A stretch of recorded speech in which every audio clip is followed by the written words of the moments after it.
Right, so today I'm going to be talking about American, and we are going to get into some more serious personal matters later on, although we're not be going into specifics out of respect.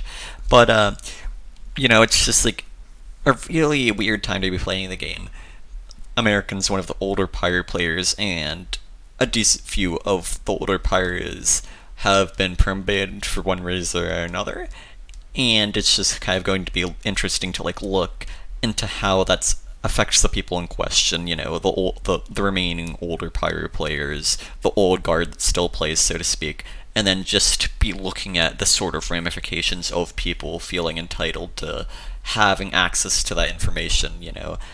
Understanding the ban reasoning, all that sort of stuff, and just the fallout that has on the people being affected themselves.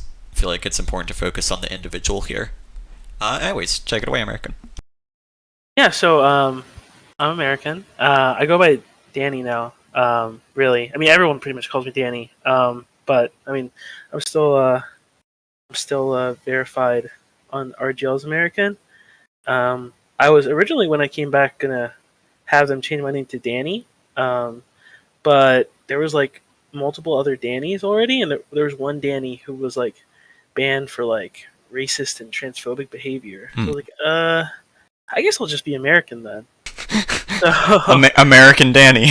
yeah, so I kept the name, but yeah, Hmm. no, I have played Pyro for quite some time now. I took a pretty long break, but came back um, after watching the season 6 grand finals.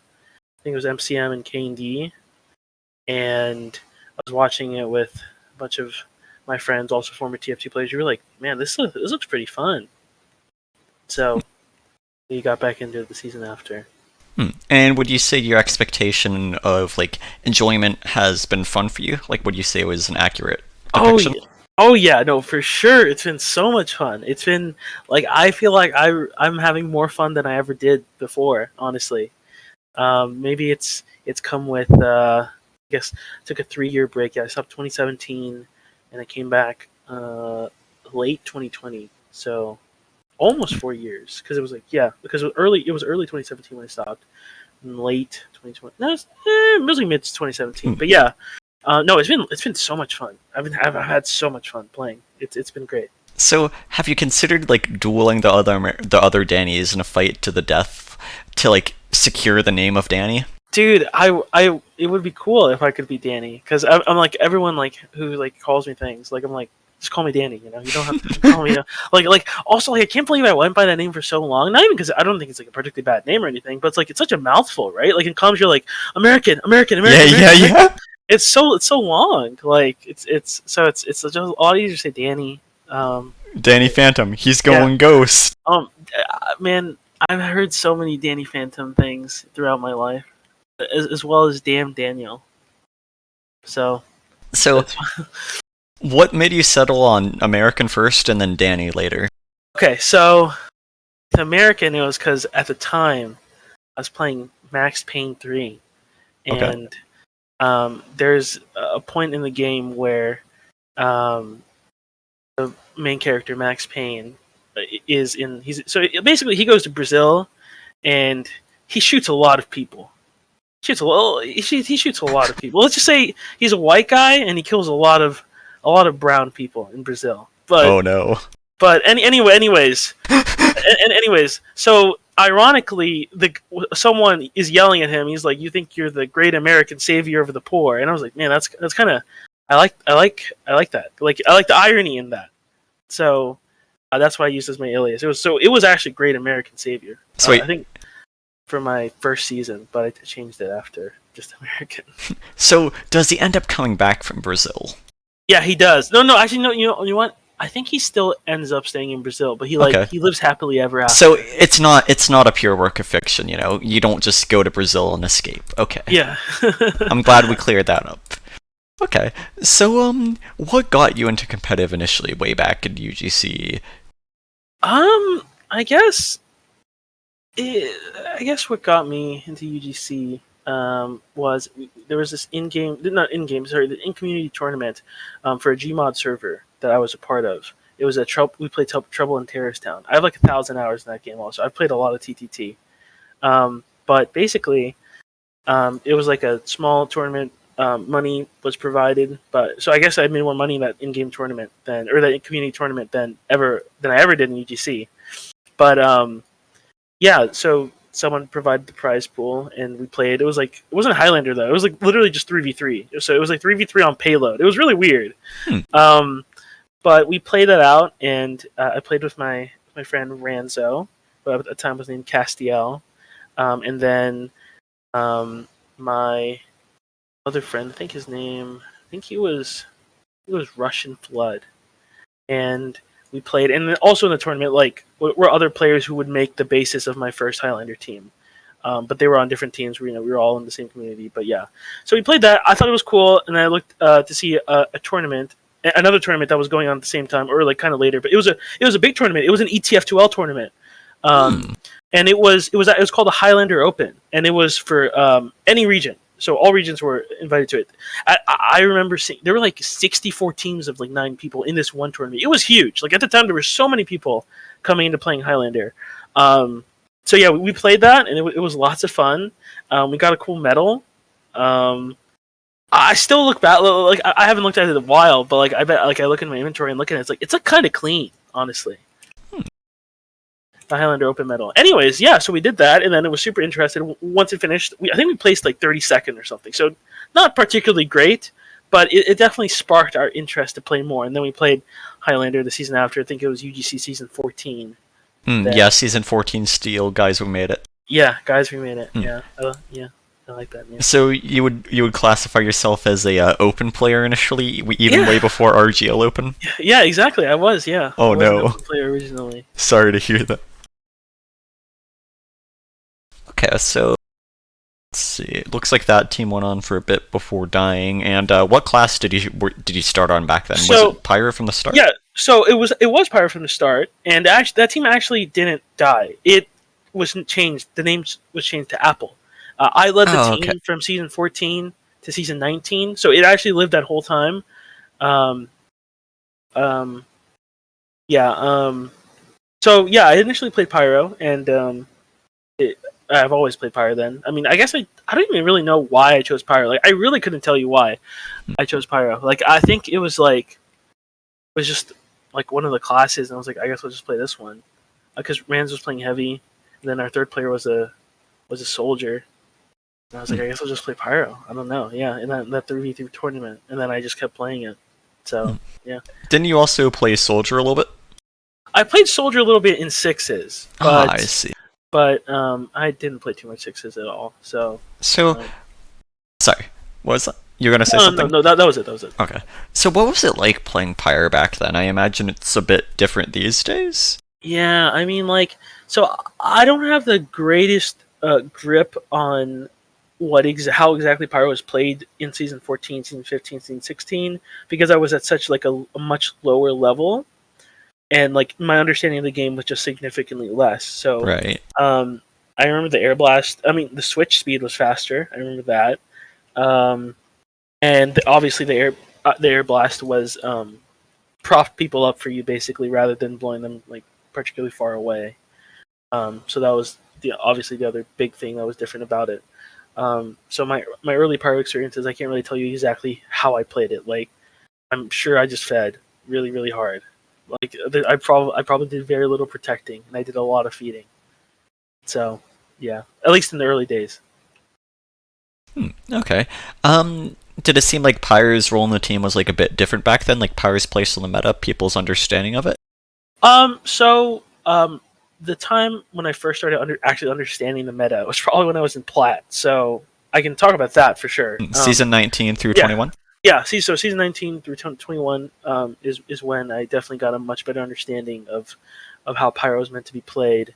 And at the time, honestly, like, Pyro was still meant to be played like in a pretty protective manner, like how it is now. I would say right now the meta for Pyro is to play like pretty passive. Like, would you agree? Or yeah, definitely agree, but then it's just like a few teams, like a few Pyros are like really kind of just like out there and aggro, and I guess I kind of exist in that group. Res does. Yeah. Okay. Um, yeah, no, so yeah, for sure, the meta was definitely to play particularly passive back even back then, um, and I think it was maybe this is the wrong way of interpreting it, but I think that it was one of the reasons definitely why Pyro was still protected back then is the air blast would literally just prop people up for you. So if you had a shotgun, like it was easy to do 90, and if you had flare, like it was even easier to hit flares. Was So yeah. was there like more diversity in playstyle back then, or would you say less because of just like something like the Scorch shot if that was unbanned around then, or just like other weapons unlocks not being as explored yet, like the detonator, jetpack. Like, what was this sort of development of those secondary options Yeah, like? so definitely the score shot and the detonator were not used as much as, um, obviously as they were in later seasons in Oh, really? RGL. Yeah, no, 100%. Like I can remember all the pyros that I played against back then, and none of them used like detonator or score shot full time. There's this one Wow. pyro in gold. I think his name was Sunfire, and this other pyro named June. Um, I don't know whether they use it all the time, but I know that June and Sunfire would both use the Scorch shot pretty often in Hmm. gold. But I didn't play against either of them in plat. So the only times I ever took out the Scorch shot was on steel um, to spam E, and Okay. it's kind of funny because I can think of like that's probably one of the only things from the meta back then that I still do like exactly to the T. Like when I'm on C, if I hear that, like, if we're holding C point on defense and I hear that their soldier or scout is on E and we need someone extra, I go over and I spam it, and I Okay. still do that now. So that's like exact same play from all those years back then that I still do now. I don't know if it's good or not, but it's something that's stuck with how I play. Right, right.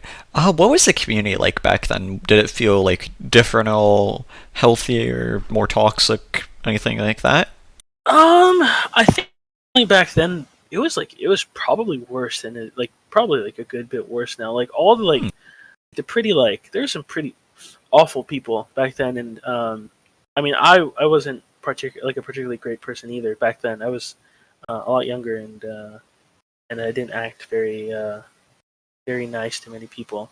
But that's the thing is that I think it was a lot easier for those kind of people to be accepted in the greater community. You know, like I'm talking about like people that are really like far gone now that you could think of. Like I don't even know, but like just someone who's like like isn't doesn't really interact with many groups because people know that they're a degenerate. You know, Right. that they're not a great person at all. So not like even like someone like who trash talks or something. I'm talking about like someone like genuine like racist like bigoted people, right? Um, so back then like that was like this that was like the honestly like the standard. Like I don't know if it was because of the time or like the kind of people that were there, but like it was like just really openly awful people back then. Hmm. And they played pugs with everybody. Um, they were the ones leading the pugs. Everyone was joining them. Like and words and like every sentence, and like no one batted an eye at all. I'm sure there are still groups like that now, but Right. um, it was really common. So I feel like the community was like really toxic, and I definitely didn't uh, help to make it not toxic, but um, it was pretty bad. So I try my best to do better now. Well, that's nice. Refreshing to hear. Learning from your mistakes. Yeah. So, let's see. What sort of connections did you form from back then? Like, what sort of relationships did you develop, like, as a player? So, well, as a player, I mean, I've made so many friends playing TF2, and there are so many there's so many people from then that um, I'm still friends with now. There's like my scout from season 14, 15. His name is Fafufu, and like we still hang out. like to this day. Like we still hang out, we play games and stuff. It's great. Like like it's funny. Like I always think it's super funny. Like obviously we're all just people, but I always think it's really funny. That my scout from season 14, all those years back. 20. It was like 2014 in season 14. Um, and he was playing scout for my steel team, and he didn't play again after we won steel in season 15, and he hangs out nowadays with like Caroline, also known as Peren, who Right. won on Hood, and I just think it's funny that they talk to each other and stuff. It's like they're like from completely different eras of TF2, and they interact with each other, play games, play Apex or whatever, just talk, watch movies together. Um, I always think it's interesting. It's just kind of cool to see that I've managed to link so many different like groups of people in a friend group, and we can all just chill and Right. stuff and do stuff like that. So that's like the most. I've made a lot of friends, and I'm very lucky to have made so many friends. And obviously, as most I feel like a lot of people knows, I met my now fiance through TF2. Um, we met on Guys Who Made It. The story goes, she was on an iron team. Her name is also Jade, also known as Fleeble. Now we met on a. She was on the iron team. I was on the steel team, and we just scrimmed the iron team because like we were getting our beatings, and we were like, man, we got to give somebody the beating. So we scrimmed the iron team. That their name was Idiotic Cookie Gamers, and we would scrim them and give them the beating, and then there's like she would clarify how exactly it went. But it's like we were joking about trading medics, and then she was like, messaged me like, can I actually play medic? And then the next season, our medic left, and we did tryouts, and she got the spot, and then that's how it goes. That is history, I guess. And what was it like? I feel like there's just like a large stigma against just like having that sort of a connection with a person develop online. Yeah, I think it was, I think it was.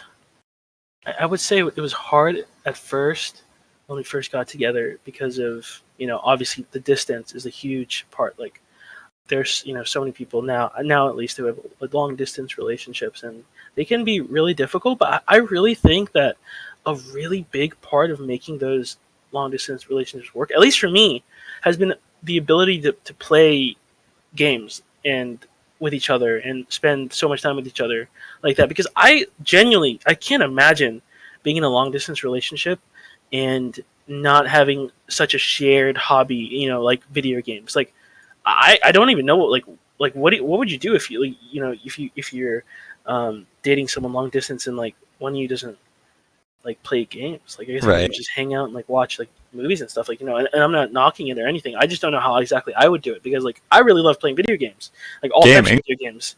So it feels like a lot of the bonding and stuff, like just being able to spend time together. I don't know whether it's like running down in Apex or uh, watching her build a garden in Minecraft while I like fall asleep, or you know um, I don't know, watching her like also make like a farm in Stardew while I'm falling asleep playing the game. But like stuff like that, is like I feel like is really important. It's definitely shaped our relationship because like I go see her, um, and obviously our time is short for that moment. But I used to get really really sad, but obviously leaving her. But then like as we started to see each other more, I would be like, hey, now I'm coming home and we can play games when I get home.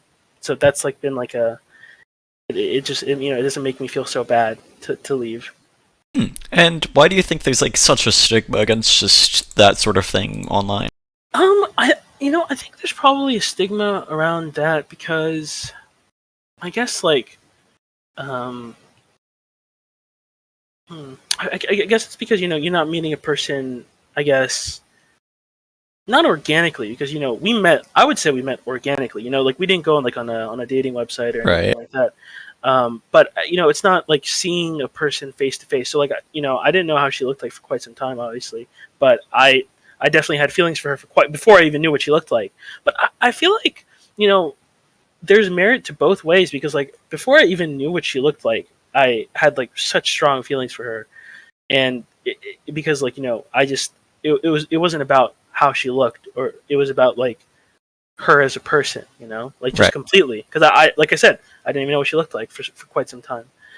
So I feel like that really, I guess, it helped me um, realize how different the feeling was, because I wasn't like thinking, oh, you know, this girl is super hot. You know, like you see like a you go, you're on campus or something, you see an attractive girl or attractive guy or whatever, and you're like, this person is super attractive, and you go to talk to them, but it's because it was like her character and her beliefs, and how she carries herself and Right.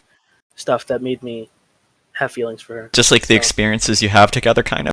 yeah, yeah. Okay. And do you think maybe there's like a stigma because like maybe a lot of the time people aren't really like prepared for just what it a long distance or like just not really being able to see each other for long spans of Yeah, times yeah, entails? yeah. No, for sure. That's another thing. Is that that's so hard to.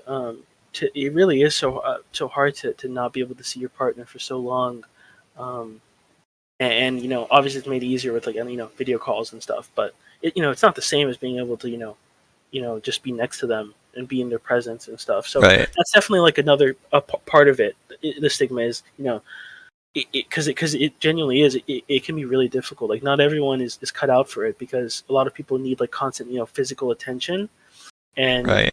um, everyone needs physical attention, but some people can't do it, can't go much in a relationship without it. So obviously when you're doing long distance, there's there is quite some time in between being able to give each other comfort.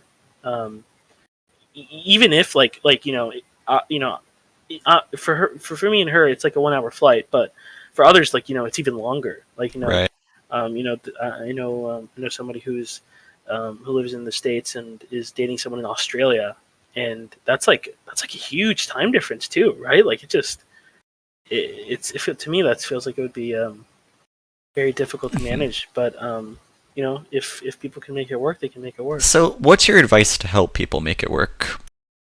I think that one of the things that helped us make it work for sure is obviously having a shared hobby, like having. But I don't think it has to be video games at all. I think like it could be it could be video games. It could be like watching shows together, watching movies. It could be like Mhm. board games, like D&D or something. I think, That's a pretty good one. yeah, I think those are things that like it can easily be done long distance, and can really help you bond with the other person.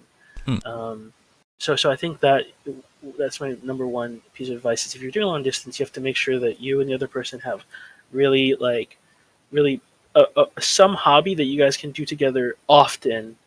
Um, in place of um, being there for each other in person. Right.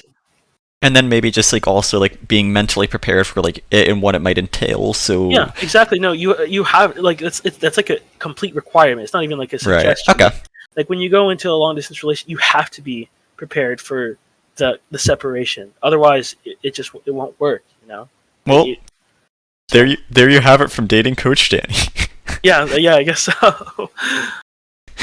Sorry, yeah, that's pretty interesting to hear. So, what was it like for you initially transitioning into RGL after like not playing for a long time? Oh man, we were getting the absolute unholy beating from like main teams when we first started playing. Oh no.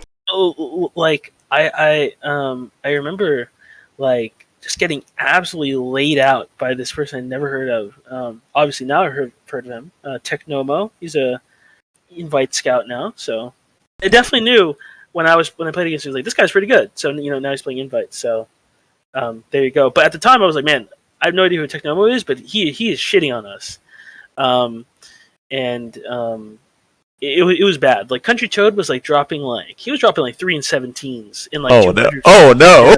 I know, right? Like, That's not good yeah, shit. yeah. No, it was bad. Like literally at the time, like when we came back, we were like thinking like, man, like we might have to play main, and like we were okay with it. We weren't saying like, oh, that's really bad, but I was like saying like maybe we shouldn't try for advanced. Like maybe we're not good enough. But luckily, throughout the preseason, we got a lot better, and we were able to play advance, and we got third place that season, and we lost to Spoo, unfortunately, but it happens. Oh yeah, we played in playoffs that season. Yeah, we met that season. Yeah. But you know, as a pyro, I definitely had to get used to using the Scorch shot that season. I went hard on the Scorch shot that season. You monster! Yeah. I had to lecture you on that. I think that was was that the last season that was allowed? Do you remember? Let me see if I can see on the. I feel like that was probably the last season. I don't remember using it in season 8. Let's see, December 8th. Yeah. Let me just check the dates real quick. Yeah. I'm on the forum thread where it starts getting talked about. Wait. Okay. So, do you remember back to like the older days with like Pyro roundtables and all of that? Yeah, no, I do remember.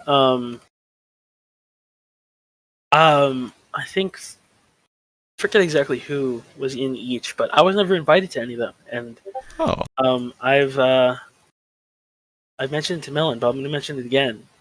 Next time you do a Pyro roundtable, you have to invite me. You have to right the wrongs that you've. We can do one. Committed. Yeah. If there's a Pyro roundtable, I want it. I don't even know if I have anything. I don't even know if I have anything to add to it, but I deserve, man. I agree. Maybe we could do that in the future. Yeah, so it looks like Season 7 was the last season of it. Yeah, I got banned after that. Yeah, so I had to get used to using that, and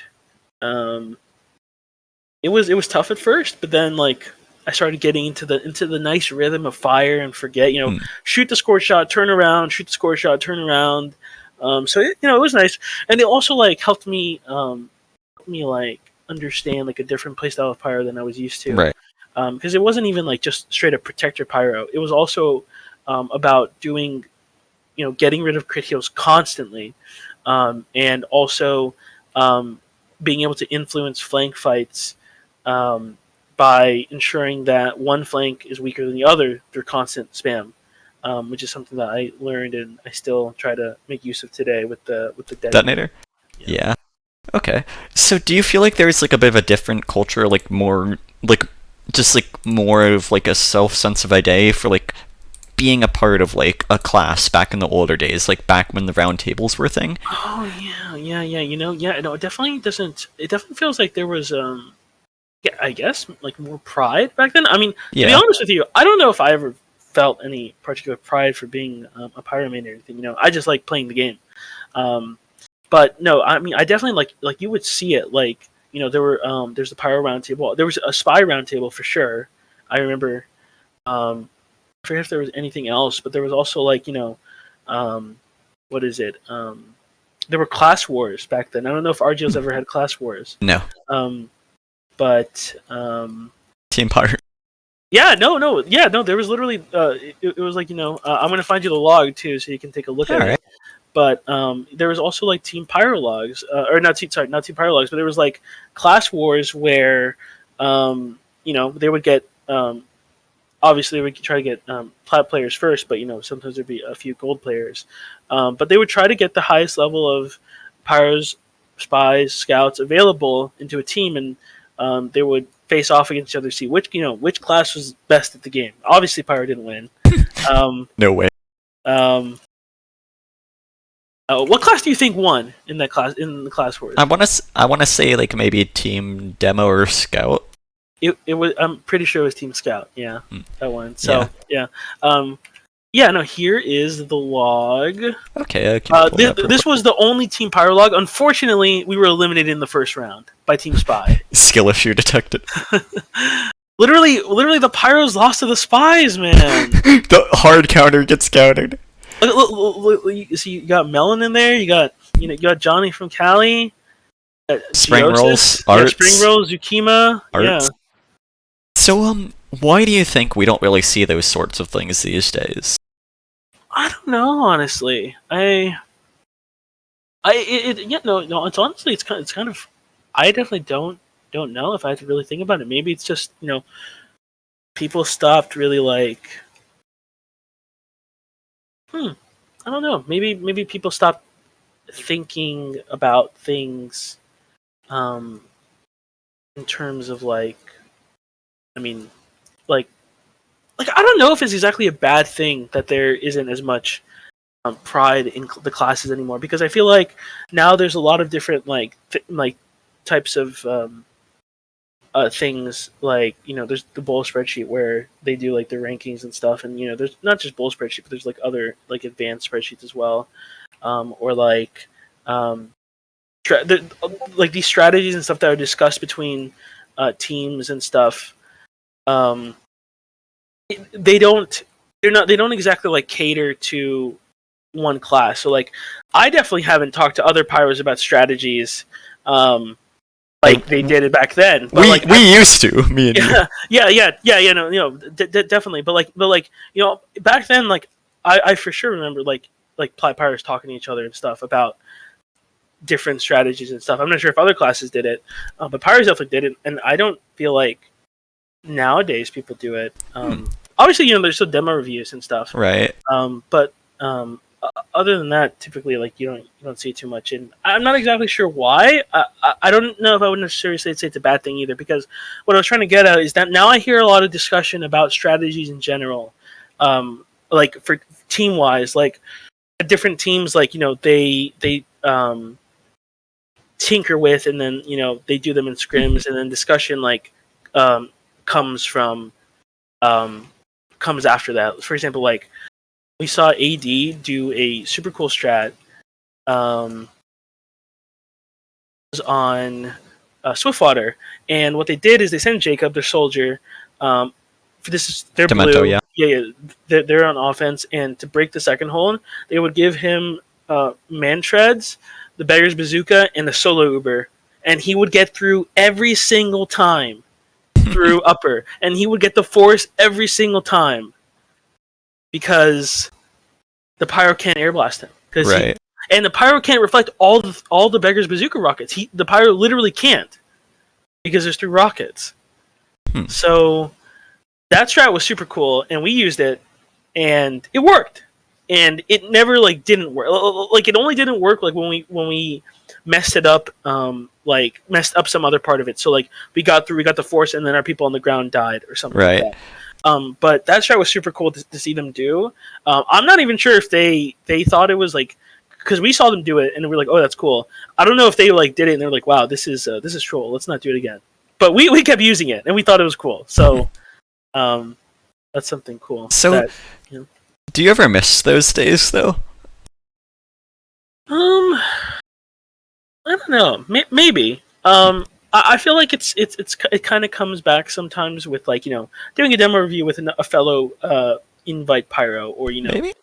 but it's not exactly like a big group thing anymore. Right. And I feel like it's cool that like teams are kind of like working together, but it feels like outside of the top few teams, it's like it feels a lot harder for individual players to just kind of like, at least from what it seems to me, it just seems a lot harder for them to kind of like grow and identify themselves, kind of like, if that makes sense, to just kind of like, it just feels like there's a lot less opportunity for players to grow to an extent. Like, I don't know if that is something you necessarily agree with or makes that much sense to you.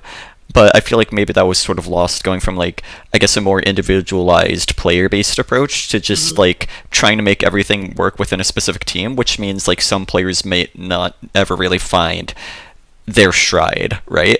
Or they Yeah, might not have good luck with teams and might never get the chance to prove themselves as a result. And it's just like, I'm not entirely sure that demo reviews really compensate for that like really collective collaboration that help to build a sense of community. yeah, no, that's well put. I don't know if it does replace it either, because like like a lot of times, like I guess you're right. Is that a lot of teams now they try to emulate how the top teams play, and I can attest to with like earlier seasons somebody helped, like when we saw better teams doing stuff, like we really tried to force it on ourselves. Not like because we didn't want it, but like even if it didn't seem like something like we could do, we still tried to do it. Like I remember season 8, Hood had Logan playing on Cliff and Carson playing on the ground. So Logan Scout, Carson Heavy, on product. At some point, I don't know if they kept doing it, but like I'm pretty sure I could ask Pren too, but I'm pretty sure that that's what they did pretty consistently, and that is weird. That is so weird. Right, and it's like, And we tried to do it in scrims, and like it did not work for us, but we still tried to emulate it, and I'm not sure if it was like, you know, it's worth to give it a shot once, but to try to force it after you're like, man, this doesn't work for us. It's like, I don't know if it's exactly right, a good thing to follow, I guess. like sometimes it's just like you require certain players to do those things, and it's like you can't Yeah. ever really replicate that. Exactly. And I just feel like, especially just like in the lower divisions, it's kind of like harmful. Like maybe it's just like hurt the kind of development of individual players in a sense. Like I feel like it's really important to just have a greater sense of like class community again. And to that, I would ask you, what do you think could be done to just like kind of revive that sense of identity and cooperation? I think that teams should. So this is on the team end, because I honestly have no idea how one could get, you know, pyros or spies to talk to each other again about different strategies and stuff. That's something that just comes with, you know, the group of people that are currently, you Right. know, I guess at the top, I guess. Um, but for teams, I think it's like at least for me, like from what I've seen, like most teams play standard cookie cutter. But like in recent seasons, for example, like with Yi, like those guys play fucking weird, man. Like Oh yeah, for sure. like I know firsthand having to play them just recently in the playoffs, and like also we had a double scrim with them for like maybe the past like 6 or 7 months. So like we scrim them on Saturday and then on Monday every time. So like I've scrimmed them so much, and those guys play so weird sometimes, and it hurts to play against them sometimes because of that. And I think it's super cool that they come up with their own strategies and stuff, and they make use of them, whether or not they're good or bad. But they try new things, and this isn't things that they get from other teams. At least not that I've seen. Like I've Right. seen them do things that only they've done, and I think it's super cool that they do that. I think like with teams like Yi coming up and having like a strong like base of people, like a base of dedicated people who want to improve, and also like actually like, you know, figure out strategies that work for them specifically. Like they're not doing these strategies, I don't think, because like they think like it'll be the, you know, the meta or whatever. I think that they're doing it because it caters to how they play, Right. and I think that's super important, because you know, to find how your team wants to play and to you know, create strategies and you know, set plays and stuff that you call to you know, to do that, to cater to your team specifically. Right. And I feel like outside of like the top, like where people are like super self confident, like or like just have a certain amount of experience, I feel like you just don't really get people kind of like doing that, right? Like it's just a lot of emulation, like trying to do what the winning teams do rather than just finding their own strengths and Yeah, weaknesses. no, that's Yeah. completely, yeah, no, that's completely true. A lot of teams like will look at, you know, we're not you know, we're not free of this either. Like for sure, somebody help has done it like a lot, where we see another team do it and then we try to Right. do it, and then we're like, it doesn't work for us, and we're like, why doesn't it work for us? And you know, one can say like, you know, the other team's just better, but and you know, sometimes you know, that is the answer. Sometimes there are things that only the top teams can do, because they just can just out DM other teams, so they can just do whatever. But there are things that any team can do, like in any scenario, as long as they you know, position themselves correctly. Like I think one of the things that doesn't have to be, or one of the things that like one of the greater plays, like in the macro sense. So like forward holding on Asheville bats, every team can do that forward hold 100% in the right circumstances. It doesn't matter. I don't think that it matters what their DM is like. I think any Right. team can do that to another team, and it depends on how they position themselves. Because I think that help has the way we position ourselves on actual. We do it on actual forward holds. We do it because it's how we feel most comfortable doing it. Like we feel like this is the best way for us to do it, and I don't necessarily think that it's the best way to do it at all, but I think that it works for us most of the time, and so that's the way we do it. And like we got obviously, I'm sure so many teams have held them forward hold on bats before. I'm pretty sure the first team we saw do it to us was probably like MCM like many seasons ago. But like I'm sure that they weren't the first team to forward hold on bats either. I'm sure there's been so many teams before them that did it, and I'm not sure which iteration each team follows. But I've seen so many teams do that forward hold, and it's so cool to see how they put their players in each spot. Like Right. sometimes you see a heavy watching bats, a demo, a sniper, a soldier, and a pyro. It's super interesting to see what these teams feel most comfortable with doing in these holds, because they're like obviously they're like the same hold, but there's variations of that hold, because the goal is obviously to burn time by holding by forcing them to either use extremely early or to fight you guys off. In both scenarios you burn the time, but the way you do it can vary from team to team, and I think it's cool. Right. So, yeah, I do have a little bit of a tangent to go on if you don't mind.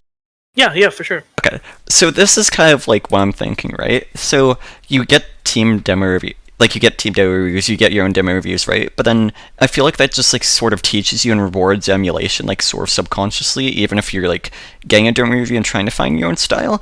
I Hmm. feel like it just like ends up letting you learn yourself a lot less than like collaboration, and it's just like I'm kind of just intrigued by the idea of just like maybe just like at this point community role models and figures just kind of like stepping up like on each class and just sort of reviving that sense of like cooperation within a class and then kind of combining that with like the more collectivist team approach.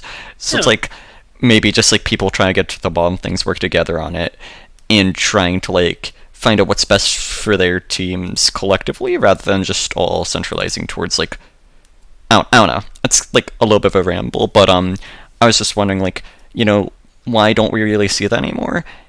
And I feel like it's just because we have like the bowl of mayo spreadsheets, these player spreadsheets that like try and objectively rank players, so then conformity is rewarded. You don't want to seem like you don't want to just like I don't know, it's hard to like pinpoint, but I feel like it just kind of puts you more like makes you a bit more hostile towards other players, like their potential competition, right? Like it just sort of de-individualizes and doesn't really reward the individual. It just teaches you how to conform kind of to what like our perceptions are of a class and what class should be doing. And I feel like maybe those like sorts of spreadsheets and whatnot really just hurts the development of a class individually. Yeah, no, I mean you could be right, and going back to the demo reviews, I think that like a lot of the times, like depending on who you get your demo review from, um, you will learn obviously different things, and like if you're getting a demo review from someone else, a lot of times you are getting um, you're getting advice from someone who's been playing in a certain way for so long, so they're giving you advice that works for them, but it doesn't always necessarily work for you. Um, so whenever I did demo reviews, I always try to say, this is what I do. I don't know if it's the right way, but this is what I do. Because I want the people who I'm doing demo reviews with, to understand why I do the things that I do. But also, I don't want them to emulate it completely if it doesn't work for them. Like I use detonators so often, and I've seen like lots of other pyros don't do that. A lot of pyros, switch between the secondaries a lot, and I tell like, I think that the detonator is best here, but you don't have to you don't have to use it. Like you can use what you think is best, but that's what I think is best. Right. So, do you think it'd be beneficial for like just like people to kind of go out of their way to like just try and step up and revive that sense of class identity at this point? I'm not sure honestly, because like another thing about that is that for people to do that, it requires like a lot. You know, it requires more effort than the norm, I guess. And a lot of people, they have other responsibilities, and I think that the people back then who did a lot of that stuff, Pyro roundtables and stuff, the people with more time, who were younger, and I guess a lot more passionate about like the minute details of the classes. I mean, I think you would fit in like perfectly, like talking about um, pyro mechanics and stuff with all the people back then, um, and yeah. But a lot of times, like for example, like I don't even know if I would be able to do that, because like I don't feel like I can offer that sort of commitment in Hmm. um, trying to, I guess, like revive that sort of identity or anything. It's definitely something that has to come from like a large group of people rather than just one person, I think. Right, but do you think it maybe be possible for just like people to kind of like one person kind of start doing, and then for people kind of to just like inspire you try to do it maybe? I think maybe if there's if there's people who no one can do it alone, but Right. I think that someone doing it in conjunction with other people could have a part in that. But Okay. I really can't say for sure. So what? How many of the older Pyro players that like you used to play with, or that were at the top back then, kind of were like around when you came back to RGL? Oh, so the Pyros that were at the top back then when I stopped playing, um, so Spring Rolls was definitely a player who was there. I don't know if he was around. Honestly, he's around when I came back. Honestly, so I guess not him. Um, Marty was definitely around back then, and he was he's still playing, although he's playing different classes from time to time. Um, Melon was also around back then, but when I was playing, she was more inactive. She was subbing more than maining when I was playing. Hunter played one season, I think, before I quit. He was on Slam and Jammers. Um, who else was around? So I'm trying to. The DK's Pyro was Billy Soros. He's not playing anymore. Um, Second place was Kane D. Their Pyro was. It was either. I'm pretty sure it was Lazy, and I'm not even sure if you've heard of him. I haven't. Yeah, no, yeah. So it was Lazy who was their Pyro at the time. I'm pretty sure. So that's another player that um, he that guy was his flares were crazy, and he's not around anymore. Hmm. And definitely one of the less heard about Pyros too, because I have not heard his name said since. Um, Well, you just said it yeah, now. yeah, yeah. So Do you have a link for his profile or anything? yeah, yeah, yeah, yeah. Okay, I'd be interested in showcasing that real quick. So what were the Pyro players like when you came back though for season 7 of RGL? Like, how many did you recognize? What sort of interactions did you have with them? So definitely like Marty, Melon, like I talked to them. It was like it was nice to see where things had gone, um, how things had been. Um, okay, there we go. Um, and Melon, Marty, who else? I'm trying to think of who was in that season 7 season, because so it was Melon was on Cuties, Marty was on MM, Candy's Pyro was Candy's Pyro that season. Was it Zukima? It Good was probably question. Zukima. It was probably Zukima. Zukima, and then um, third place Pyro was Arched, Johnny from Cali. And he was around back then, but I don't think he played Plat when I did. But it was like easy to recognize that he was very good. His shotgun aim was really good back then.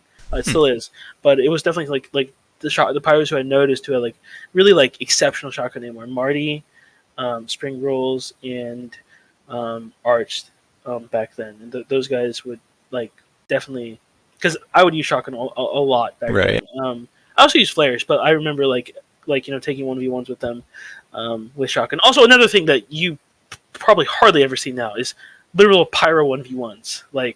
Yeah, Like I can't imagine. I've done it like sometimes, but not as often as I did back then. Maybe it was another like side effect of my playstyle, because back then I played like ultra aggressive, like balls to the wall, like super aggressive, and now it would be called feeding. It was still called feeding back then, honestly. But that's how I played back then. So that might be okay. a a side effect of the way I played. So there's them, and then season 7, I think. Who got fourth place? No, Q's got fourth place that season, and Yeah, that's then cutie. who got fifth? Like I don't even. SAR team, so that'd be TK, I believe. TK, yeah. So yeah, he's another pyro that was really good when I came back. And I was like, man, this guy's goated. Definitely, he was not back. He was not playing when I was in Plata, Hmm. at least. Um, another pyro was Cookie, and she's also great. Um, when I first started playing again, like I saw Cookie and TK, and I learned that TK's name stood for Taco King. I think, Taco King. right? Taco King. So I was like, man, like, and they also had like the same hat. They both had like a brigade helm, and one was scorching flames, one was burning flames. I was like, man, the food pyros are goaded. Like they are cracked. It's a service. So so I always thought that was funny that they literally like had like the last breath, like the brigade helm. I don't know. I think TK had bunny ears, and then Cookie, did she have bunny ears? I don't know if she had bunny ears. But like yeah, they had like the same as well. So like sometimes I would get confused at who I was playing, because like they both used flares and they both same loadout. But yeah, those two Right. definitely two good pyros that were not playing when back then that I saw. And I think it's probably all the pyros that I recognized, like Melon, Marty. 'Cause I know Spring Rolls wasn't playing. Right. Um, so yeah, no, those were definitely the pyros that And I recognized. how how is it like playing against the Pyros? Like, did it kind of catch you off guard? Did they play differently from like when you remembered them, or like was it a different experience playing against like new Pyros and spies? Dude, like unironically, like Cookie and TK are fucking goaded on the flares. Like it is Flares. like those two flare punch me more than any pyro I have ever played against back in the day. Like I'm being like 100% like maybe X Hunter back then he also flare punched me, but I literally I'm trying to think right now. Like, I'm gonna look at UGC. I'm gonna look at the matches that Chill Penguins had, and who I'm gonna see who we played, and I'm gonna remember the pyros, and I'm gonna tell you if they flare punched me often. Okay. Okay, so season 21, we played DK, Billy Saurus. Not really. Snail Town was Marty. He's shotgun. Doors Pyro was Zuki. I don't remember him using flares too much. Cat One, no idea who the Pyro was. MCM Pyro was probably Spring Rolls, but it probably also wasn't. It might have been Minty. I'll have to look at that actually to see who that was. I literally don't even remember. Swift Inc. Don't remember who the Pyro was. Pyro was Geosis. Definitely didn't flare punch me. Um, Chugger, don't know. Then Hunter was on Slam Jammers and he flares punch me. So yeah, no, I like TK 100%. Especially TK flare punches me more than any other Pyro I've ever played against. Like even more than Hunter for sure. But I don't play against Hunter much nowadays. So shout out to TK Right. and Cookie. Those guys are goaded. Um, literally, I can't remember getting flare punch as much as I have by those two. So that's one thing definitely that took me off guard is that those pyros like their flare aim is like or not flare aim, I guess like their movement like when they do the flares like is crazy. Like it's crazier than any other pyro that I've played against in quite some time. So that was a shocker. Another shocker was that the pyros didn't use shotgun anymore. And when the pyros nowadays whip out the shotgun, they don't do that much damage with it. So I'm not as scared as now when pyros take out the shotgun. When Marty takes it out, I'm like, okay, I'm worried. But most of the time, when I think of other pyros who take it out, I don't know if I'm too worried about it. So that's another thing that was different in that shotgun pyro. The aim of shotgun pyros was not what I remember. Oh, our shotgun aim is good too. But I also don't play against them too often. So Hmm. easy to slip the mind. So, do you think Pyros need to work on their Pyro MG, their Pyro v Pyro MG? Yeah, maybe honestly. Like sometimes if we're a big game, like I get someone in, I get like Paran or something to hit me with a little shotgun versus shotgun Pyro. The Shogunate. Yeah. Um, but yeah, that's definitely one of the things that that definitely has not was different from back then. That I was surprised to see. Uh, It's surprising to see to me that I feel like the Pyro's flare aim got a lot better, but the Pyro shotgun aim wasn't as good. I guess it's just depending on which Pyros play. Like I'm sure yeah. Spring Rose played again, like he'd be laying dudes out. But So, another thing is that like a lot of Pyro fights now are just like really really silly because both Pyros using detonator. So me. but it's like it's like me and like Pyrus or me and like I don't know Carson or although like I literally never get into fights with Carson because he's we're like he's always so far back with his medic and his whole team's like all over our team. But like Pyrus, these other Pyros like not TK because he uses flares. Um, like like Vox or something. Like our fights are like just like us just M1ing each other, air blasting M1 air blast because it's like we're literally just we have the detonator, so it's So, like it's just dumb. do you think Pyros these days maybe like they're more specialized than the ones before? Maybe that's why they have less shotgun practice in aim. Yeah, that's actually probably like a good a good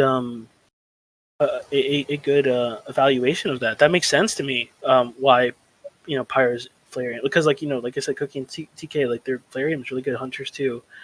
Um, And then you have like the detonator ones, yeah. yeah, yeah. And then like I very rarely like I don't know any shotgun Pyros in invite now. Definitely I not. think Figsy, like when she Oh played. yeah, Figsy, you're right. Oh man, I got her for Figsy. Yeah, she's definitely a shotgun pyro too. Probably like the only straight shotgun pyro that plays. So, shout out to Figsy for keeping the art alive. Like the art of shotgun pyro because like literally I don't think I've ever seen her take out the det or the flares. Like anytime I played her. So yeah. Question, American. Have you ever seen me pull out anything but the jet or det? I think I actually have. What the? No! I think early preseason of season 7, I saw you use the shotgun, like really, really early. But after that, I never saw you take it out again. Fair enough. So I think you learned in that preseason, like you found your true calling. Indeed. Indeed. So, yeah, so you said Pyres didn't really use the detonator back in the day? No, no way, no way. I can't think of a single top pyro in plat that used it. Like even like on the lower end of the pyros, like I don't think of any of the plat pyros used it. Like I don't think Sunfire or June played in plat when I did. So no, no pyros used the detonator or the score shot. That's interesting. Yeah, so we had a lot of chats about like the detonator and the Scorch shot, and you kind of switched your opinion on the Scorch shot, right? Like after some of our chat. Yeah, yeah. I think that I agreed that it being so prevalent in the meta makes it so pyros use it like lower end pyros and stuff will use it a lot, and they won't be able to like develop using other things like flares or shotgun, and like then their skill in those will suffer later. Um, so that's definitely something that you made me see, and that I definitely agree with. Is that like I guess like a side effect of the score shot being allowed is that those pyros will use it and they'll get used to using it, and then if they ever have to not use it, they would just they won't be as skilled mechanically as pyros came before. Right.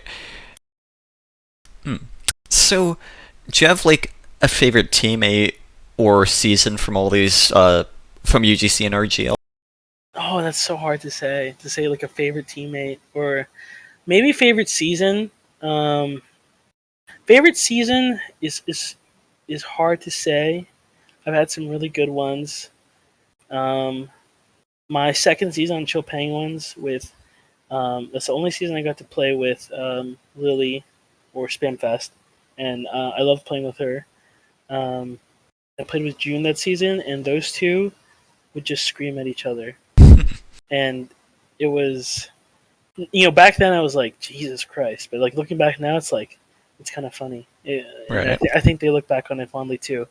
So that was a fun season. That was also the last season that Chopin was placed. So um, that was, it's always nice to place. It's always nice to be a top three team. It feels good. Hmm. Um, and then this season was super great for us. Somebody help. Right. Season 11. 11. First season we placed, and it was lots of fun. Um, but also like the seasons that like with Country Toad like were like so much fun. Like the that advanced season was so much fun. Season 7, season 8, those were so much fun as well. So it's like definitely hard to say um, what my favorite season was. Right. But and it's also hard to say like favorite teammates. But I mean like I love all my teammates, but like some standouts I get like I would have to say are like um, no, it's so hard to even say standouts. But like everyone who's playing with Somebody Help um, are great. I've loved everyone playing with everyone. Especially our subs too have been so much fun to play with.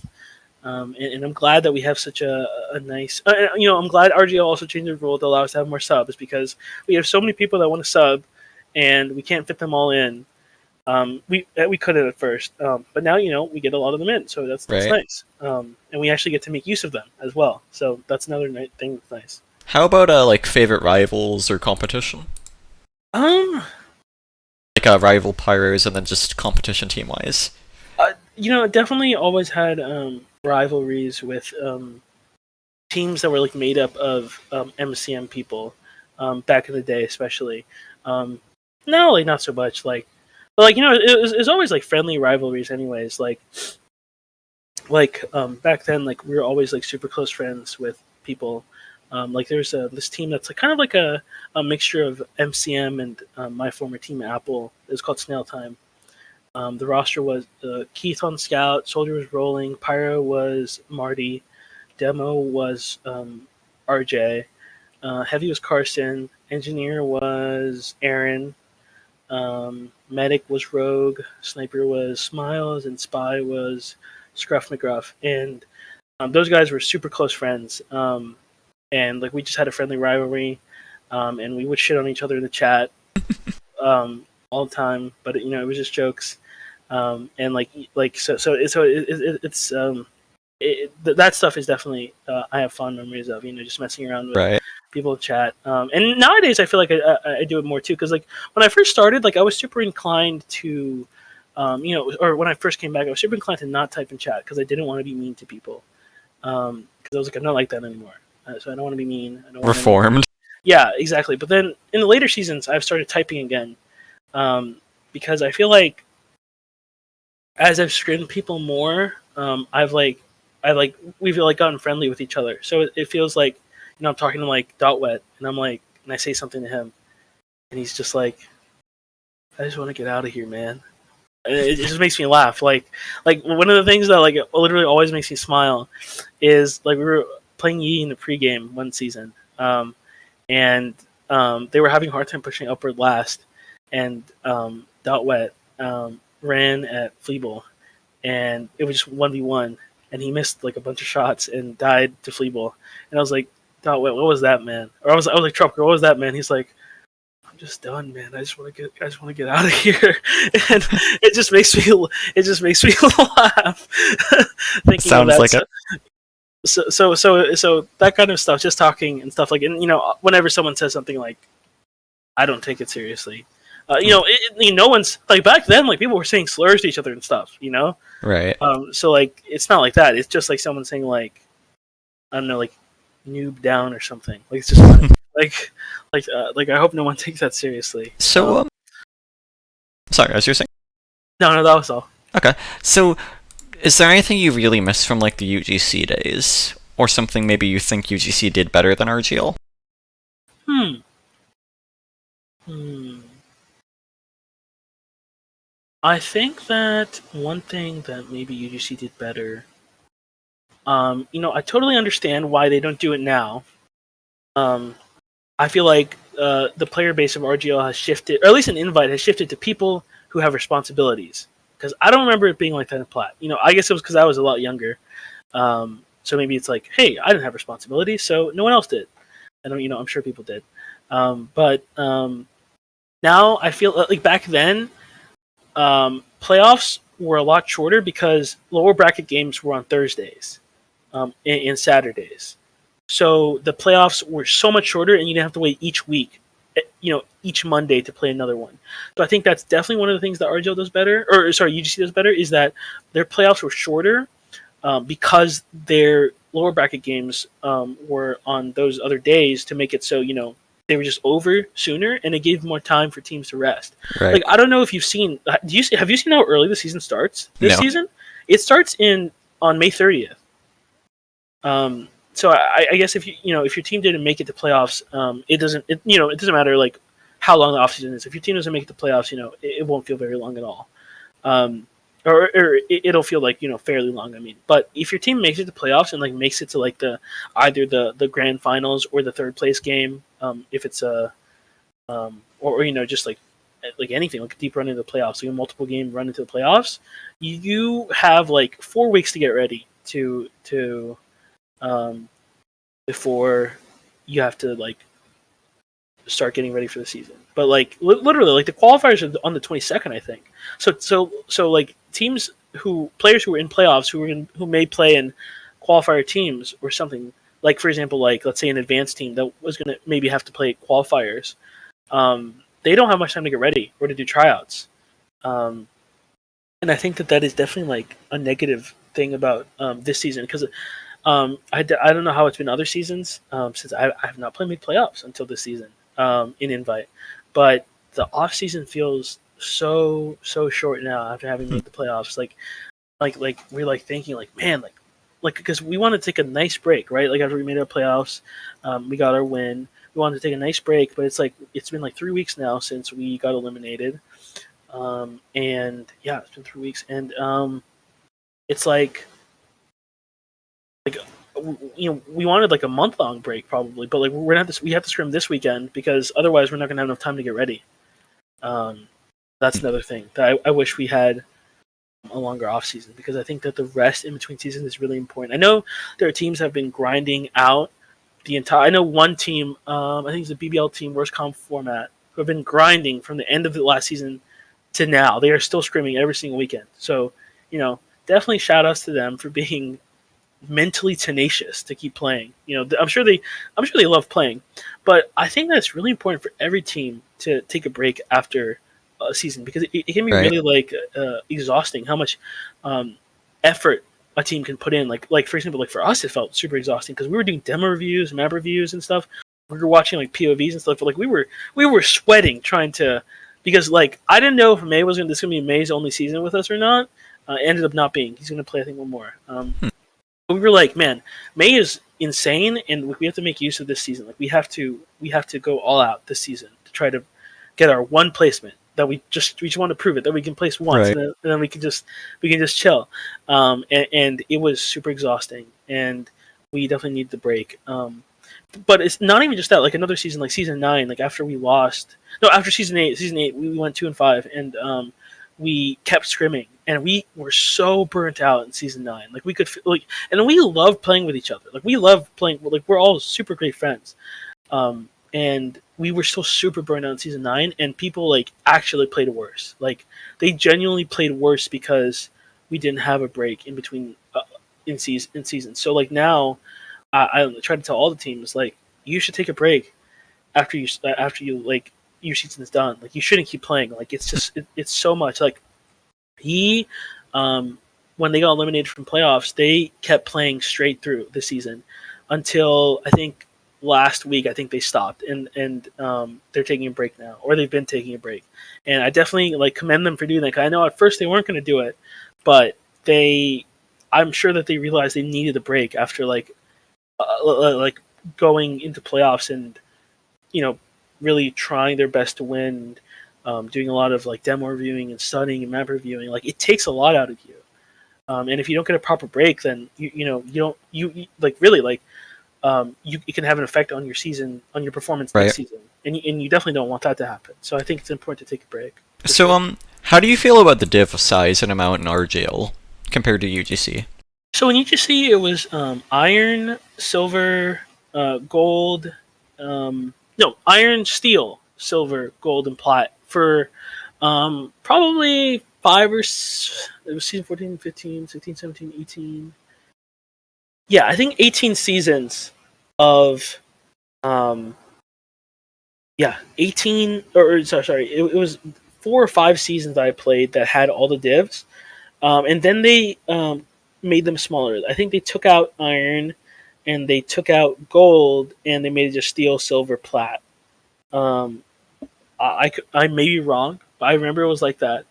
And I think that they did that because the player base just didn't justify how many divs there were originally. But I think now, um, I think in general, like if you have the player base for like the more divs, the better. I think it's better for more teams teams to be sorted out by their skill level like accurately, so that they can Hmm. have good, like they can have seasons. You don't. Not every team can win, obviously, but seasons where they can actually like learn and perform well and like learn new things so that they can move on to the next division. Because like obviously like we want these newcomer amateur players to make it to invite, right? Like I want them to make it to invite. I would love to see new faces, and I love seeing new faces like because I remember when we were in advanced, we would scream yee, and they were in main, and then the season after they were in advanced, and now they're in invite. So it's super cool to see like Sakura and Jay Yeezy especially because Jay Yeezy, like I'm pretty sure he played with them straight from newcomer to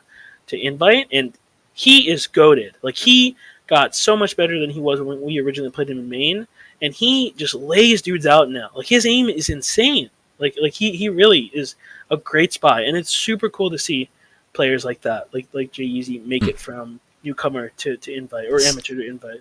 So, do you think players and teams have like a different mentality when it comes to moving up now? Honestly, I think the sentiment before I like when I first came back was that teams didn't live. But now, like it's so easy to see. There are so many teams that Right. live now. Like Yee Yee, Help, Amigos, worst comp format. Obviously, imposters have been living for quite some time now. So them too. But like they live like every season now. Like Amigos has been together for quite some time. Yee has been together for quite some time, Yeah. and it's super cool to see that. I think it's I think it's important for teams to sit together as much as they can and try to improve together. And Yeah. you see it in teams like E and Amigos who like make it to invite. Obviously they haven't made it through every div with the same people, but they have a few people each who have been there for quite some time. And Right. I think it's great. So, do you think the game's in a healthier state right now, like, or the competitive scene rather, than it was like in UGC? So when I was at the top of UGC in Plat, the the health of the game was definitely or the scene was not good. Hmm. And it is definitely a lot better now. But and I don't have the numbers to back it up or anything like that. It seems like it's The better now. numbers. Yeah, it seems like it's a lot better now because there's so many divisions, and lots of teams who want to play. Right. In invite this season, there's so many teams that want to play, so that's cool. I'm glad we don't have to qualify and fight for our spot. Yeah. But I think that in the earlier seasons of UGC, there may have been more teams than there are now in RGL. Like in Plat in like season 12 or season 13. Um, and I think that there were probably like a good amount more teams like in the whole, in the like in every division. Right. So it's definitely hard, but I think it's hard to like compare exactly since I wasn't I wasn't aware of No, all that's the definitely fair. differences. Yeah. Yeah, but I definitely think the game's in a super great state. Like it's super cool to see Hmm. um, teams wanting to play invite, teams wanting to play advanced. Yeah, and there's a bunch of like main teams, intermediate teams, amateur Hmm. teams, newcomer teams. So that's great too. So, advanced Swiss or round robin? What's your take? I think it makes sense for it to be round robin because you want it to be a division similar to Invite, where the teams are getting ready to play an Invite, where it's going to be Right. round robin. I think that there's definitely a stigma of playing in main, and that's why it's not round robin, because teams don't want to, get placed in main and have to play main. But Hmm. I really don't know like why there is, because like, okay, let's say there's going to be 8 teams in advanced, then every other team, it doesn't matter if you are advanced worthy, like someone has to be dropped out of main, obviously. So that's what qualifiers are for. I think the teams like should. There's nothing wrong with playing main. Right. Especially At if. all. Sorry, as you're No, saying. no, no, no, that was all. I was gonna say yeah, especially if like you're moving down some of the teams that could compete in advanced domain. It's like that should help take away from the stigma as well, right? Like that should make main a lot more competitive if that's Yeah, the no, concern. exactly, exactly. Okay. How do you feel about the RGL staff team? Um, honestly, I don't interact with them too much, so I can't say. I know Constantly's head That's fair. admin now, or Yeah. How do you feel about Invite. like the head admin situation? Do you feel Um, like from Micah to Womatic to like constantly? Could you just give me some quick thoughts on each of them and like the transitions?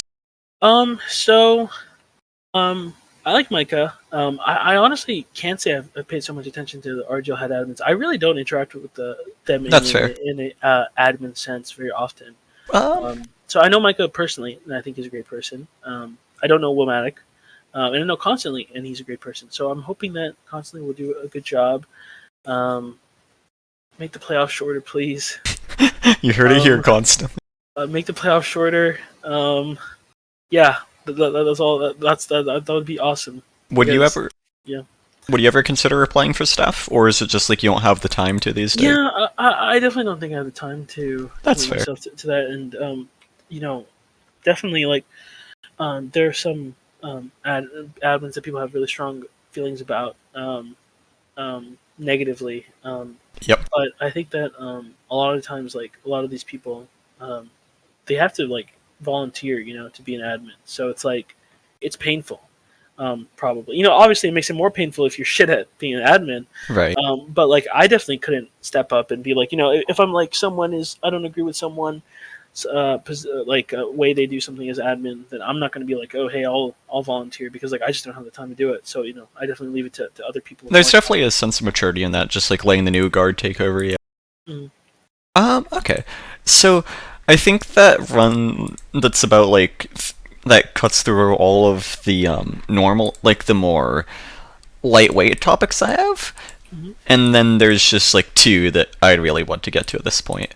So you're familiar with just like some of the old pyros kind of getting banned for various reasons, yeah? Yes, yeah, I am aware. How does that make you feel? Like, has that kind of tainted your sense of community back with, like, looking back at it? Like, playing with those older pyros, having those pyro to pyro communications? I don't know. Um, Has it sort of changed your perspective on anything or, like, impacted you personally?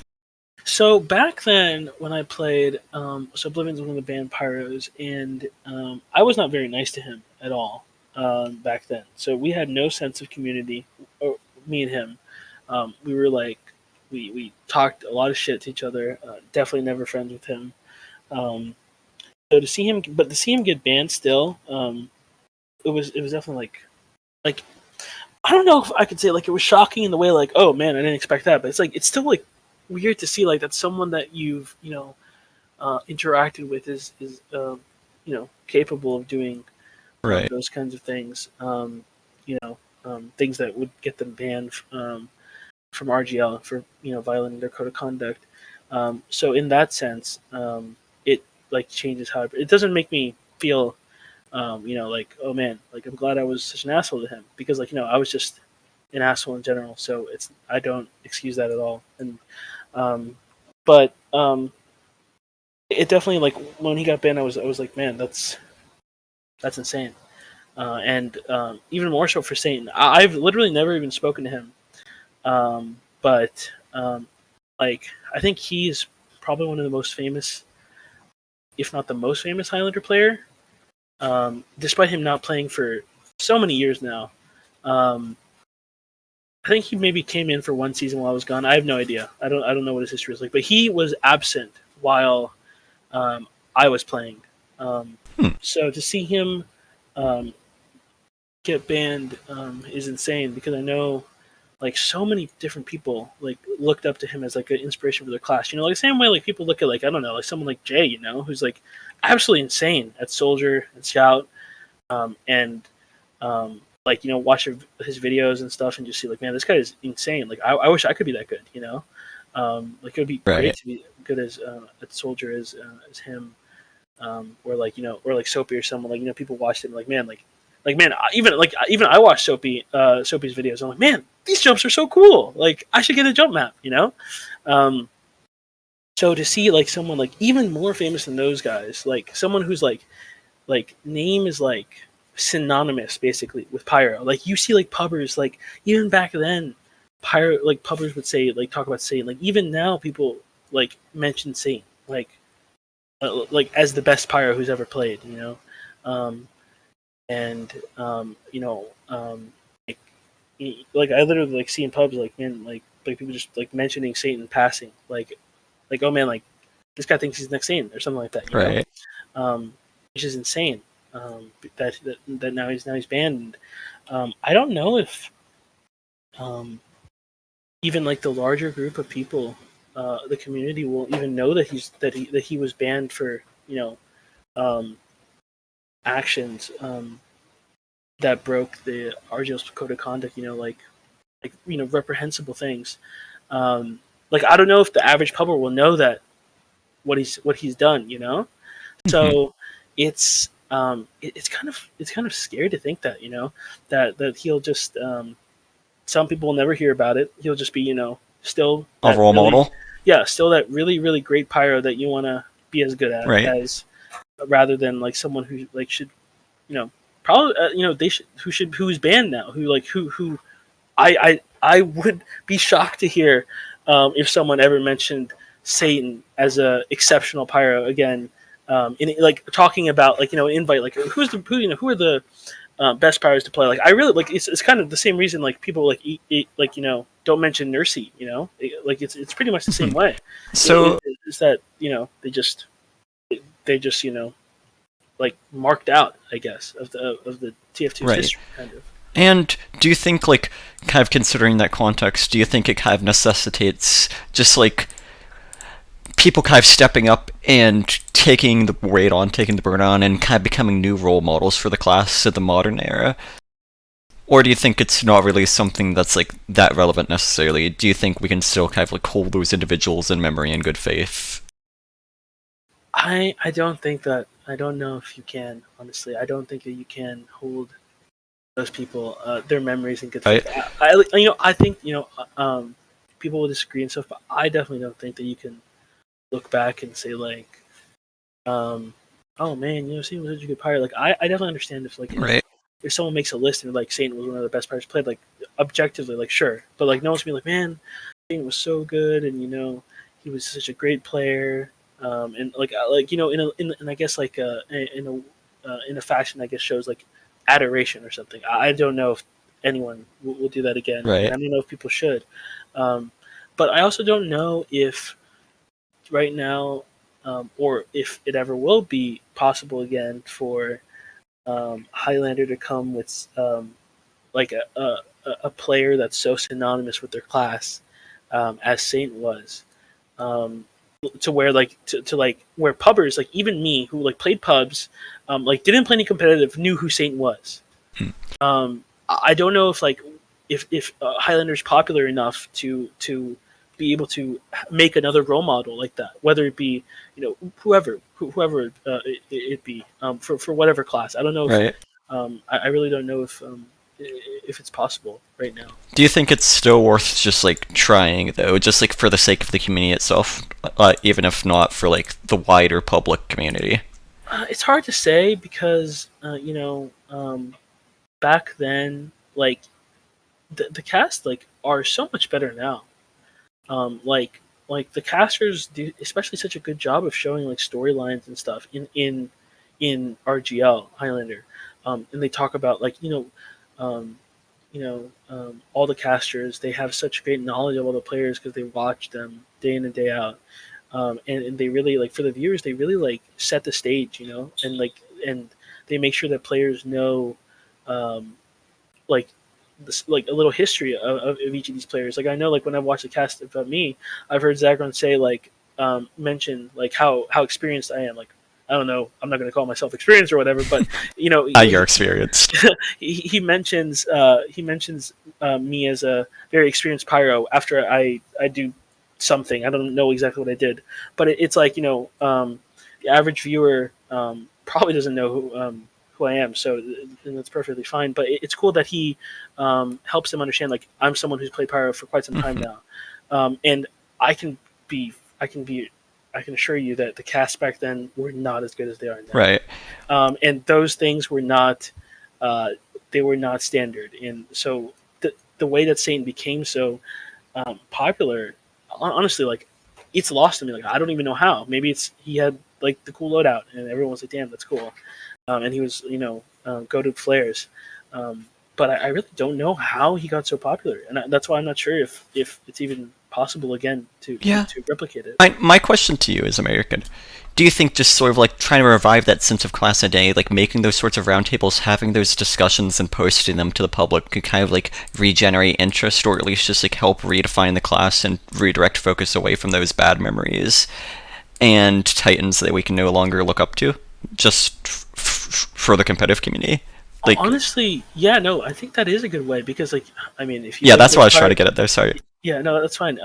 If you look at those power roundtables from back then, I guarantee you Satan's in them, and um, it would probably help to you know, put some other pyros names in the spotlight for, like, you know, maybe not necessarily for pubbers, but you know, for, like, you know, newcomer or Right. amateur players like you know, pyros like Melon, Morty, Yourself? um, sure, myself, but you know, um, just have them you know, talk about pyro and have a, you know, and you know, they don't even have to necessarily add different things than the Right. pyros who came before them, but then but to allow, you know, lower players to you know, um, understand our perspective, I guess, on pyro and stuff, rather Right. than, you know, because, you know, if you look up, if there's someone who's super passionate about pyro or any class in TF2, they're going to look it up on YouTube and they're going to find So, the pyro roundtables with Satan in them.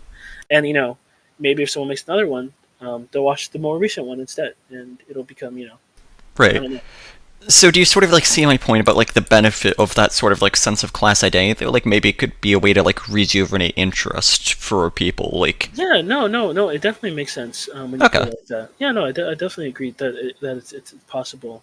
I'm not sure at what scale it is possible, but for I'm sure that it would generate interest for some people. yeah, okay.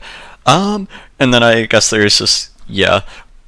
I'm sure you're familiar with like just the sort of dramatization of these sorts of things, like how people always make so many sorts of like jokes about it, and just start talking about it. You know what I mean? Like, just sort of the publicity it gets and sort of the negative effect that has. Sorry, can you repeat that? I was just saying, like, I feel like it's also worth noting that just like about the negative effects of just like the dramatization and publicity of these sorts of like bands, Oh yeah, yeah, because it's like, you know, you've heard by now just the reports being leaked on RGL, like in yeah, RGL, which is awful, which is really awful, right? and a very clear failure on RGL's part, by the way. And whoever leaked the that report, which is supposed to be completely private, um, they should honestly face some sort of consequences because the, you know, people can't think that that's okay because it's not.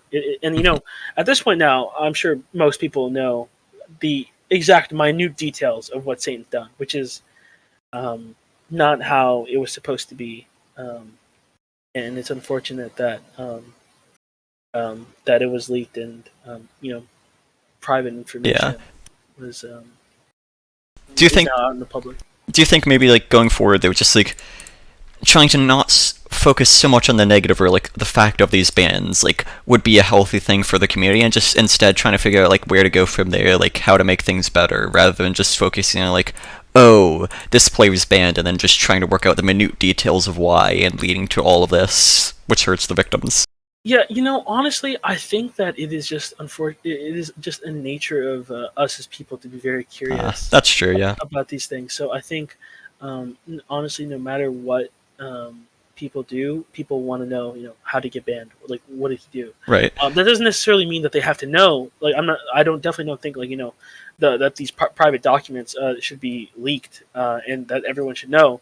But I'm saying that I think people's their desire to know will remain the same regardless of what RGL does. But um, definitely, it it should be made known to everyone that people can't you can't like what you report is going to get leaked because like then maybe Nope, nobody's gonna come forward, yeah.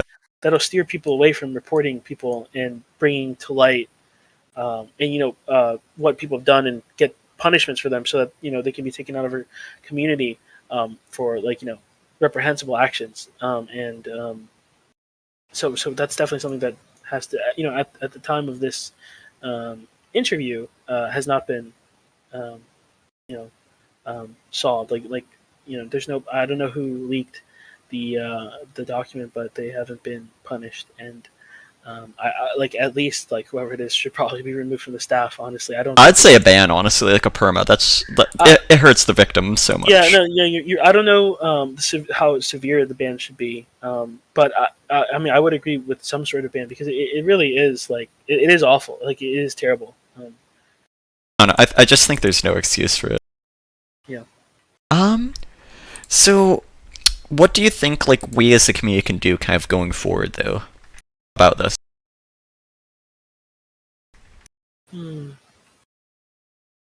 I think that like really that one of the things is definitely to um, not talk about. I think the community does a pretty good job of honestly not talking about these people in great lights. You don't hear anyone really praising any of the permaban players from Right. RGL really. So that's a good thing at least. At least most players in RGL have a moral compass. It seems. Alignment So chart. so that's definitely one thing because it's not even just because of what they've done, but it's because a lot of times like it hurts for victims to even be reminded um, of these people and that's why like when these leaks happen, it makes it so much harder for the victims to find some space in this community Right. where they don't have to hear it because like I mean it's really awful because like genuinely like now I don't know one person that doesn't know that hasn't seen that uh, Google document Right. from of Satan. So And it's like, even if like it's not done with ill intent necessarily, like it does really end up hurting the victim. It's like, then it's like the people who do learn about it, it's like they might try and comfort the victim and all that might like they might try and like be like, oh, I'm so sorry this happened, like I'm sorry they did that to you, and then it's just like that might just like keep reminding him of it, right? Like even if you're not trying to hurt him, it yeah, can really end up hurting. I think is like the point to be made here. Yeah. yeah, no, for sure. Yeah. So, what do you think the RGL could do about this? What do you think RGL's move is going forward here?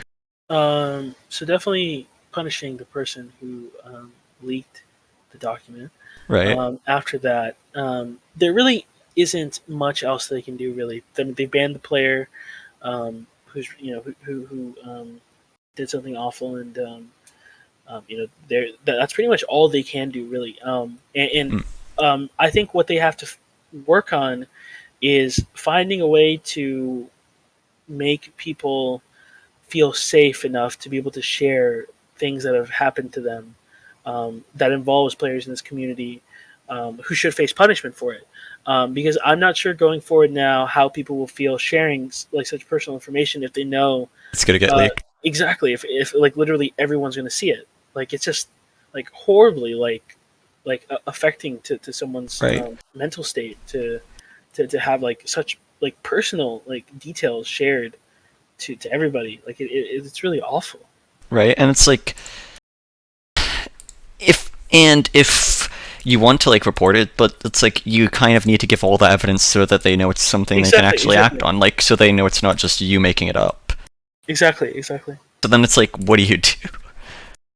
Yeah, it's hard to say because especially because like now RGL has failed with this the leak of this document.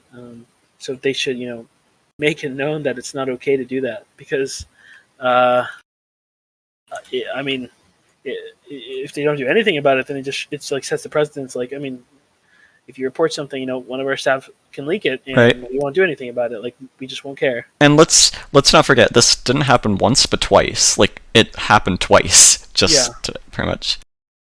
It's just like wow. But how do you think RGL can like gain that goodwill back? Honestly, Or do you? Oh, sorry.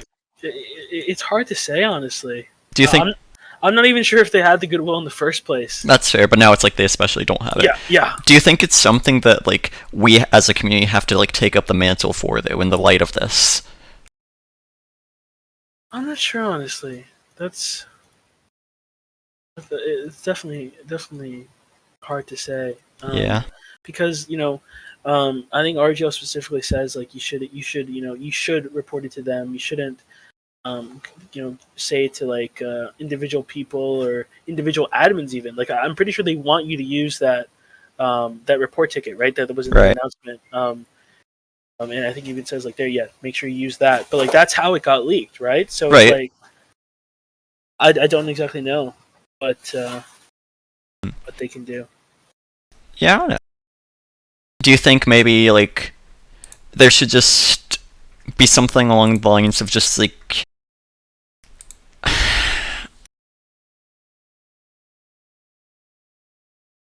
I don't know, like I feel like it's just like Ordeal could maybe like just vet their report team more thoroughly going forward. Yeah, Maybe.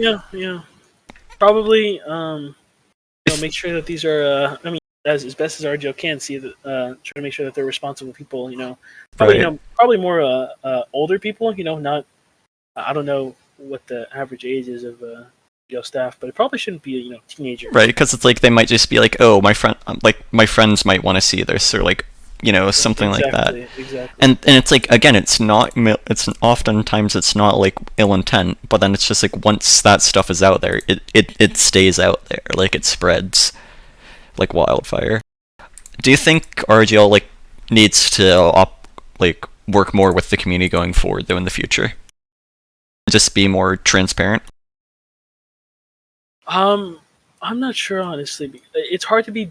I think in general, yeah, that would be good. Right. But like obviously, I don't think they can be transparent No, about not or about this shouldn't in be specific. exactly. But no, in general, yeah, they should. Try to make sure that people understand what their goals are and what they're working towards. Acknowledge their mistakes and whatnot. Um, so Right. Mm. Yeah, definitely. And maybe they should have like I don't know, like something along the lines of like those sorts of really important reports being more like individually dealt with, so that way if there is a leak, they know like exactly who it is from kind of rather than it yeah, being a game of like okay, who leaked this. It's like maybe they could divide it up like the head admins or something who I hope you can trust could kind of like just dole them out, and just have yeah, people yeah, work on them.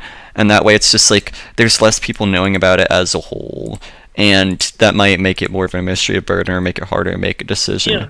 yeah. But who knows though if they've actually found? They might even know right now. Like, and they Right.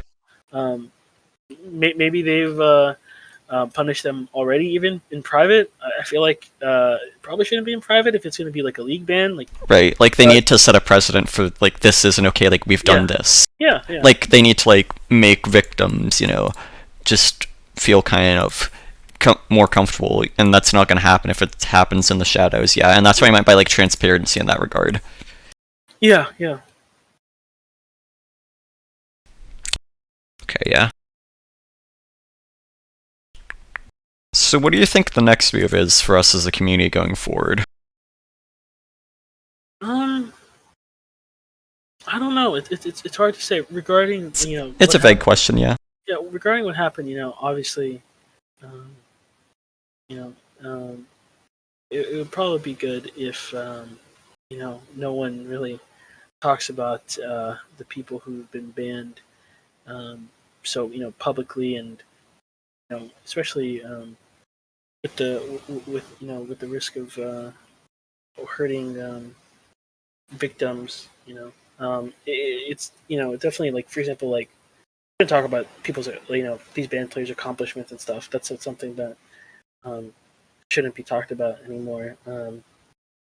Right. And I feel like the community does a pretty good job of that. But it's hard to say. I'd Like, agree.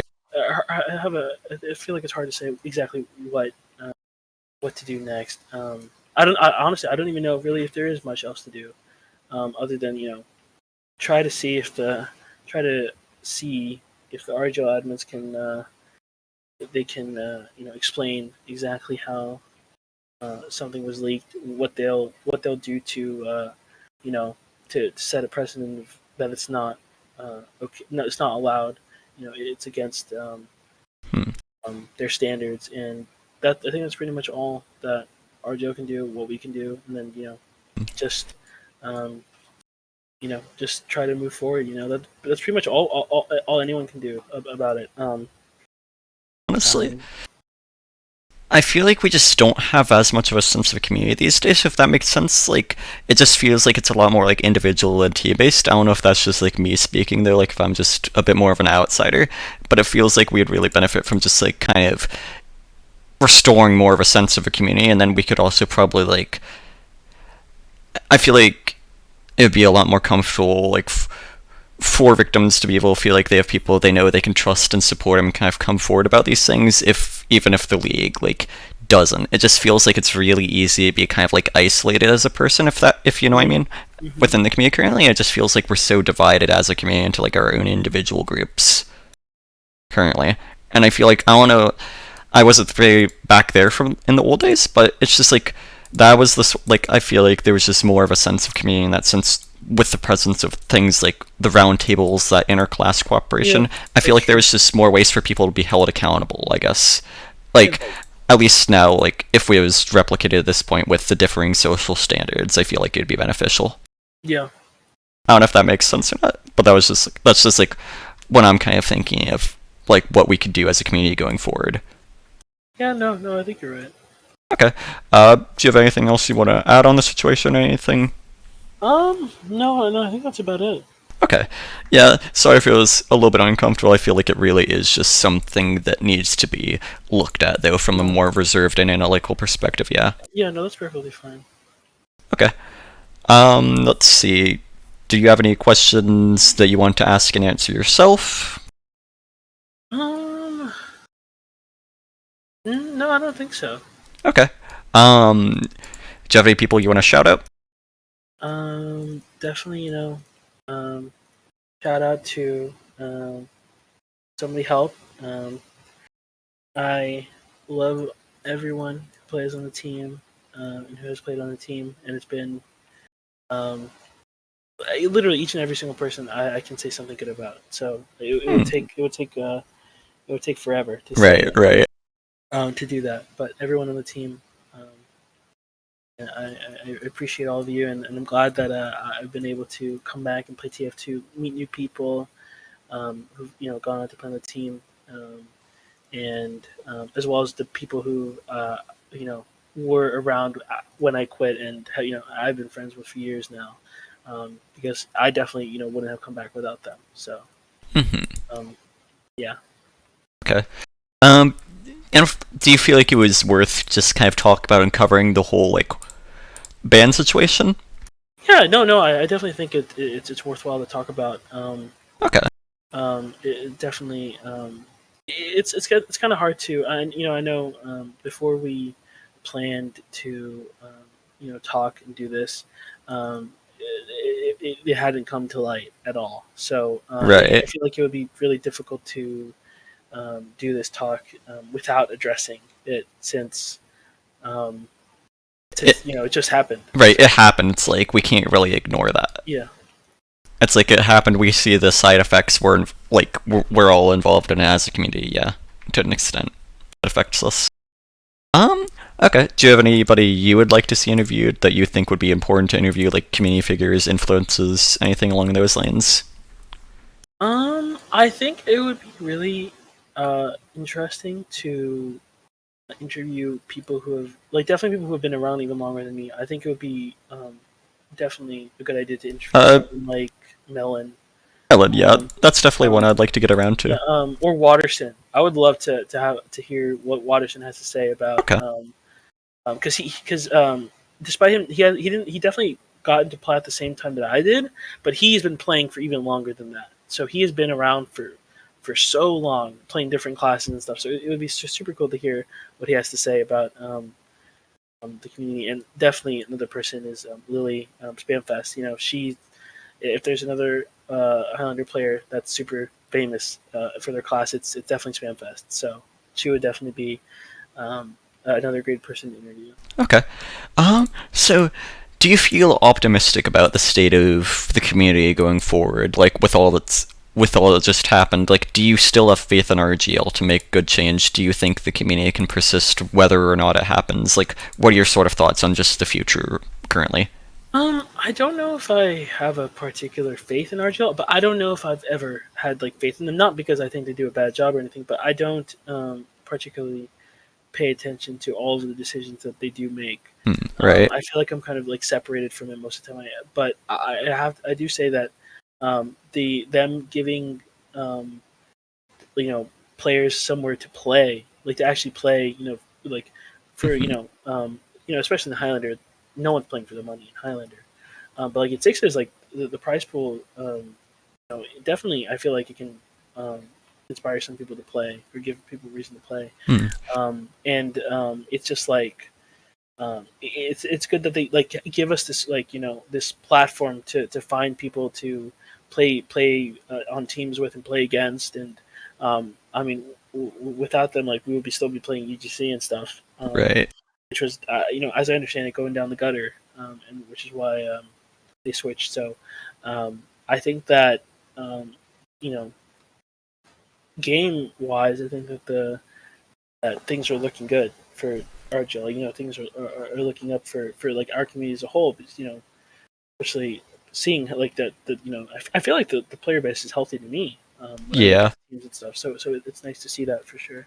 One final question then. Sure. Do you think it's like just in light of all this, maybe it's just important for community members who like have the motivation passion to like try and make a change to like just try and like make change with like rather than just relying on RGO to like fix these issues for us. Maybe it's time we like try and take the initiative and help solve some of these issues ourselves as a community. It's definitely hard to say, especially depending on like exactly what issues there are to fix. But Right. I think in terms of let's say I'll address like more of a feeling of community. I think that anyone can really start making kind of like these interviews. Start interviewing people and make uploading videos for people to listen to or watch. And I think it really it really does like provide something for the community to give people a voice and to have them and to let other people hear what they have to say about this community that we're all involved in, this small community that we're all involved in. Right. It's like another reason like I really liked hearing what Ness had to say about his Ooh, uh, he'd be fun. yeah, no, Ness's what is it um, the community in South America and stuff. So it was super interesting to hear. Um, Oh, I thought you uh, said witness. oh, no, oh yeah, Witness would be great to Ah, interview yes, too. the necessary of Um, heroes. but yeah, no, AC 130 Nest. It was super great to Right. hear what you had to say. Um. So I think that's definitely like one thing that someone is doing. That you're doing that is good for the community. And these roundtables and stuff. For classes. Not just Pyro would be. I think would be cool. Yeah. To have them again because I think that a lot of people like do have things to say and about their class and while the meta for Pyro right now specifically all the other classes have different metas but for Pyro specifically is passive like there are Pyros who play differently than that and it's cool to hear what everyone has to say Right. about their class the way they play and that's why in the past those roundtables were pretty cool. Right. It's just like people bonding over stuff together. It's not about like just proving who's right or wrong. It's just like kind of going through things together. being a bit of a community. Yeah, Yeah, for sure. and yeah, but yeah, I feel like just like a lot of my motivation for doing this is just like to give more positive coverage of the community. It's just like I feel like we have a tendency to focus on the negative, and sometimes we just Mhm. get caught up and forget to really look at the positive side of things, right? To Yeah. like look at how we can make things better, right? And I'm Yeah. just really hoping that this could help inspire some community initiatives or so. Yeah. Okay. Anything else you want to say? Pretty much at that now. Well, no, no. I think that's it. Thanks for um, giving me a chance to do this interview. It was nice. It was nice to talk about the past and other things. Yeah. Let me know if you'd want to like do a follow up at some point or like do some with some other Pyro players. Yeah. Yeah, no, it would be cool to do a little pirate round table. It would be fun, I think. Yeah. I agree. All right. I am going to end the recording now.